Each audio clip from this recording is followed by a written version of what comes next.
Sevniški občinski svetniki so z veliko večino podprli proračun za letošnje leto. Po obsežni razpravi, ki je potekala na januarski seji, so se do podanih predlogov opredelili na občinski upravi ter komisijah in odborih.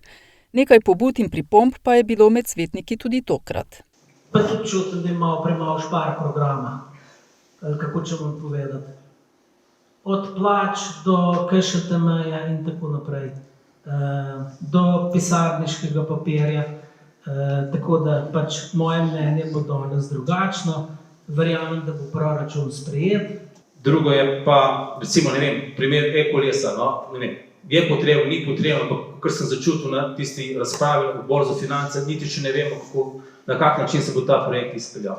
A je v redu ali ni v redu, dejansko financiramo 150 jurjev, ki če bo izpeljal na nek nepravi način, bo dejansko samo nek strošek.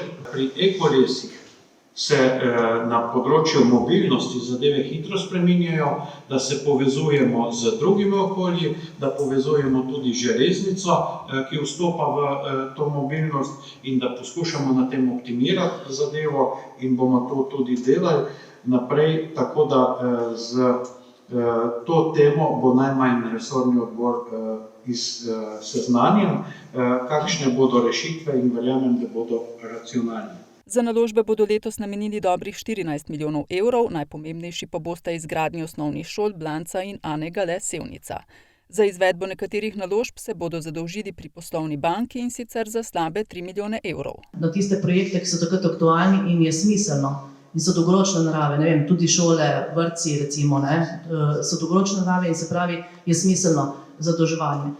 Res je letos skrajno neugoden čas, a vendar brez kredita ne gre. Jaz sem skozi v pripravi proračuna, sodelavci lahko na upravi potrdijo, držala nazaj strasti in dajmo čim manj, zaradi te negotove situacije na bančnih trgih letos. Tako da jaz bi bila res vesela, da ko bomo delali rebalans, da mogoče celo zadolževanje se lahko znižalo, čeprav bom jaz mogla postopek sprožiti prej, ker je dolgotrajen. Ko se zadolžujemo ciljano, je ob tem še dejala vodja oddelka za finance na občini Sevnica. Hočem reči, da je to se v preteklosti izkazalo kot zelo modro in jaz se nadejam, da bo tudi v teh 4 letih vašega mandata to prepoznano kot modro. Za nas je izredno pomembna absorpcijska sposobnost na evropskih sredstvih, kjer pridobimo od 30 do 70–80% drugih virov in pri tem je potrebno imeti absorpcijsko sposobnost, ki je ne zagotavlja redni prihodki proračuna iz povprečnine, ampak je potrebno s kreditom to narediti. Člani občinskega sveta občine Sevnica so na marčevski seji sprejeli tudi predloga letnih programov za šport in kulturo.